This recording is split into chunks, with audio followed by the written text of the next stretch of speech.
লাআল্লাকুম তাত্তাকুন, যাতে তোমরা কি হইতে পারো, মুত্তাকি হইতে পারো, মুত্তাকি হইতে পারো। আমি আপনাদের কাছে জিজ্ঞাসা করি, আপনার বয়স কত বছর? কত বছর? 65 বছর। এই আল্লাহর ওলির বয়স 65 বছর। উনার ওইখান থেকে 10 বছর বাদ দেন, থাকে কয় বছর? 55 বছর। উনি উনার জীবনে কয়টা বছরের রোজা পাইছে? 55টা রোজা পাইছে। উনার জীবনে কয়টা রোজা পেয়েছে?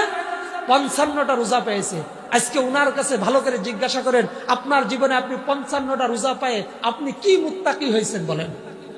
আপনার কি পরিবর্তন আসছে? আপনি প্রতি বছর রমজান মাস আসতেছে, আপনার কাছ থেকে বিদায় নিয়েছে, এই রমজান মাস থেকে আপনি কি উপকৃত হইলেন? রমজান আসছে যাচ্ছে, আসতেছে যাচ্ছে, আসতেছে যাচ্ছে, এটার জন্য কি আল্লাহ তাআলা রোজা দিয়েছেন? আল্লাহ তাআলা লাআল্লাকুম তাত্তাকুন, যাতে তোমরা মুত্তাকি হইতে পারো। কিন্তু আমরা তো মুত্তাকি হইতে পারতেছি না। দিন যাচ্ছে আসতেছে, দিন যাচ্ছে আসতেছে, রোজা আসতেছে যাচ্ছে, রোজা আসতেছে যাচ্ছে, কিন্তু আমাদের কি হয় না? আমলের কোনো পরিবর্তন হচ্ছে না, কোনো পরিবর্তন হচ্ছে না।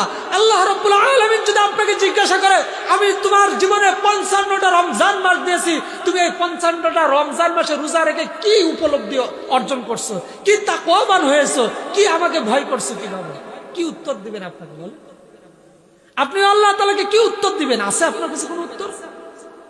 দুনিয়াতে সব করছেন, গাড়ি বাড়ি সব করছেন, সন্তানের জন্য বাড়ি করছেন, জায়গা জমি করছেন, ব্যাংক ব্যালেন্স করছেন, ব্যাংকে টাকা জমায়েছেন, আপনার কবরের জন্য আপনি কি করছেন? কবরে কি নিয়ে যাবেন বলেন? আছে এমন কোন সামান, যে সামান নিয়ে আপনি কবরে যাইতে পারবেন?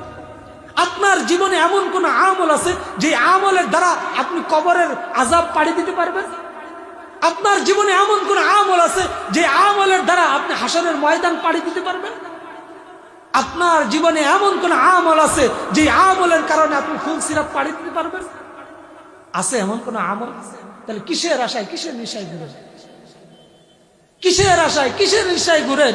আজকে আপনি যাদের জন্য এত কিছু করতেছেন, আপনি মারা যান, মারা যাইতে দেরি, আপনার লাশ নিয়ে উঠানের উপর রেখে তারা আপনার সম্পদ নিয়ে মারামারি করতে দেরি করবে না, বলেন ঠিক কিনা? কাদের জন্য করতেছেন? একটু ভাবুন, বিবেকটা একটু খুলুন।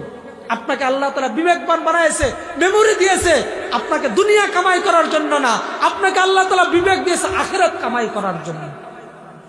এজন্য এই রমজান মাসে আমার প্রতিটা সেকেন্ড যেন আমলের ভিতরে যায়, আমি যেন আমার জীবনটাকে এমন ভাবে সাজাইতে পারি যাতে করে মৃত্যুর পরে আমার জন্য আযাব তৈরি না থাকে, আমার জন্য জান্নাতের গালিচা তৈরি থাকে। পারবো তো আমল করতে? পারবো তো আমরা? আল্লাহ রাব্বুল আলামিন আমাদেরকে আমল করার তৌফিক দান করে। সকলে বলে